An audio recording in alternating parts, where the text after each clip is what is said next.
내 몸을 지키는 건강백서, 건강업, 울산업. 안녕하세요, 박성은입니다. 3살 버릇 80까지 간다라는 속담이 있죠. 건강한 수면을 위해서라도 간과할 수 없는 부분인데요. 어린이에게도 나타날 수 있는 코골이 같은 수면 장애가 성장이나 학습, 또 성격 등 전반적인 건강에 영향을 주기 때문이라고 합니다. 그래서 오늘 건강업 울산업에서는 소아 코골이에 대해서 함께 알아보겠습니다. 이현직 이비인후과 전문의와 함께합니다.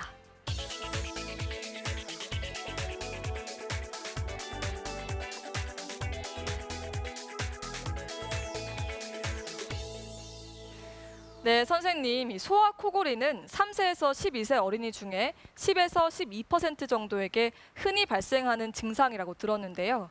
보통 아이들이 코를 골면 피곤한다거나 감기에 걸렸다, 이 정도로 생각하게 되는데 코를 고는 다른 이유가 있을까요? 유소아에서 코골이도 역시 성인과 마찬가지로 상부호흡기구가 주무시는 동안 좁아지게 되기 때문에 생기게 됩니다. 코감기가 걸려서 콧물이 고이게 되면 아이들은 비공이 어른에 비해서 굉장히 좁기 때문에 조그만 코감기나 콧물에 의해서도 코를 더 많이 골 수가 있게 됩니다. 하지만 만성적인 코골이가 있는 경우에는 유소아의 경우는 대표적으로 입을 벌렸을 때 보이는 편도가 크다든지 코에서 목으로 넘어가는 쪽에 위치하는 편도인 아데노이드 편도가 큰 경우가 대표적으로 만성적인 코골이의 주 원인이 되는 경우가 많습니다. 네, 그렇다면 아이들의 코골이에서도 수면 무호흡이 동반될 수 있는 건가요? 네, 성인과 마찬가지로 코골이가 있는 유소아의 경우에도 대부분은 수면 무호흡이 어느 정도 동반이 됩니다. 그런데 성인과의 좀 차이점은 수면 무호흡이 있다고 하더라도 수면 자체를 계속적으로 유지해 가는 것이 아이들은 더 높고요. 그다음에 무호흡이 생긴다 하더라도 잠을 깨는 각성이 성인들보다는 굉장히 빈도가 적은 것으로 되어 있습니다. 아, 그렇다면 코골이와 수면 무호흡이 아이들의 건강에 어떤 영향을 미치는지 궁금합니다. 성인에서의 수면 무호흡은 앞서도 이야기 드렸지만 심혈관계 질환이라든지 대사 질환을 장기간으로 지속됐을 때 높이는 것으로 되어 있지만 아이들의 경우에는 그렇지는 않습니다. 다만 아이들의 경우에는 수면 무호흡이 지속될 경우에 저체중이라든지 키가 작은 성장 장애를 유발하는 경우가 많습니다. 그것은 이제 우리가 왜 푹 잘 때 큰다고 하지 않습니까? 잠이 깊은 잠에 들어갔을 때 성장 호르몬이 많이 분비가 되게 되는데 수면 무호흡에 의해서 계속 깨기 때문에 이런 성장 호르몬의 분비가 떨어져서 아이들의 경우에는 장기간 지속 시에 성장 장애를 유발하는 경우가 많습니다. 네, 그러면 성장 발달 장애 말고는 다른 영향은 없는 건가요? 성인의 경우에도 우리가 수면 무호흡이 지속되게 되면 계속해서 주간 졸음증이 오기 때문에 판단력의 저하라든지 집중력의 저하가 오게 되는데 유소아의 경우에도 계속해서 수면 무호흡이 오게 되면 낮에 주간 졸음증을 호소하게 됩니다. 이런 증상들 때문에 학습 장애도 오게 되고 집중력의 장애라든지 또한 공격적인 행동, 또 과잉 행동 증후군에도 영향이 있는 것으로 되어 있습니다. 다만 유소아의 경우에는 이런 수면 무호흡을 적절히 치료를 하게 되면 이러한 정신과적인 행동 치료도 될 뿐만 아니라 앞서 이야기드린 성장 장애도 다시 원래대로의 성장을 다시 회복하는 것으로 되어 있기 때문에 유소아에 있어서의 수면 무호흡은 적극적인 치료를 통해서 빨리 개선을 해주는 것이 좋습니다. 네, 그렇다면 소아 수면 장애 적정 치료 시기는 언제라고 보시나요?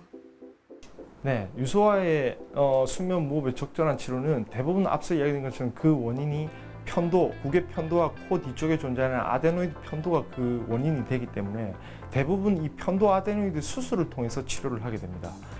이러한 수술이 너무 어릴 경우에는 전신마취의 위험성이라든지 수루 통증을 견뎌내거나 이런 게 좀 문제가 되기 때문에 보통 만 4, 5세경 이후에 시행을 하게 되고요. 이 정도 나이가 되면 대부분 수술 후에도 적절한 치료를 다 할 수 있는 나이가 되기 때문에 보통 4, 5세경 이후에 치료를 하게 됩니다. 네, 흔히 성인 코골이의 경우에는 정확한 진단을 위해서 수면 다원 검사를 진행한다고 들었습니다.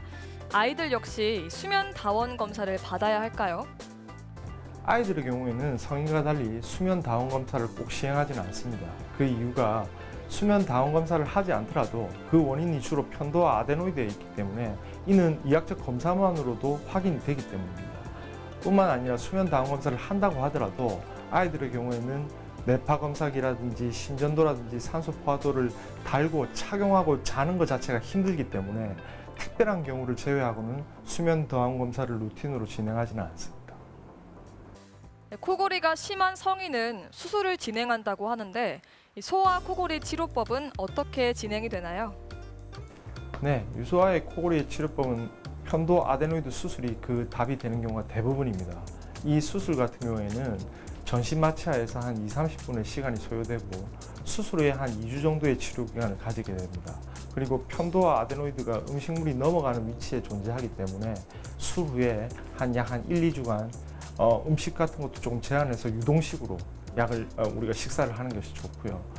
요즘은 피파법이라고 해서 우리가 편도 수술을 할 때 편도를 전체적으로 제거하는 것이 아니라 미세 절삭기를 통해서 안쪽으로 갈아내는 방법을 많이 사용하게 됩니다.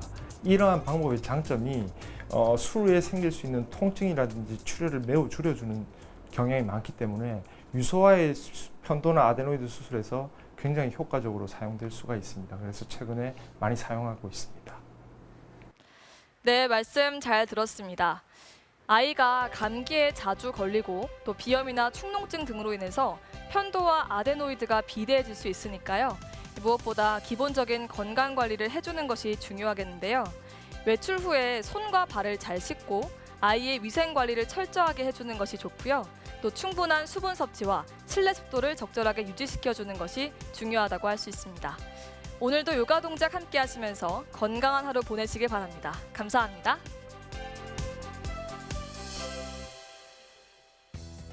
오늘 저와 함께 배워보실 자세는 골반을 바로 잡아주면서 척추와 어깨의 유연성을 향상시켜주는 자세입니다. 자, 바르게 앉으신 상태에서 오른다리 뒤로 해 발등 바닥에 놓고 양쪽 무릎 일직선으로 맞춰주세요. 양손을 골반 뒤로 뻗어 손끝 몸쪽 향해 짚으신 상태에서 척추를 길게 뻗어냅니다. 마시는 호흡에 골반을 바닥에서 들어 정면 향해 지그시 밀어내시며 어깨와 가슴 열어 고개를 뒤로 젖혀줍니다. 천천히 호흡을 5번 반복하셨다가 내쉬는 호흡에 제자리로 돌아옵니다. 자, 골반을 들어주셨을 때 내 양쪽 골반이 한쪽만 높아지지 않도록 양쪽을 동일하게 천장을 향해 밀어냅니다. 가슴과 어깨 활짝 열어 다시 한번 호흡 5번 반복하셨다가 내쉬는 호흡에 제자리로 돌아와 주세요.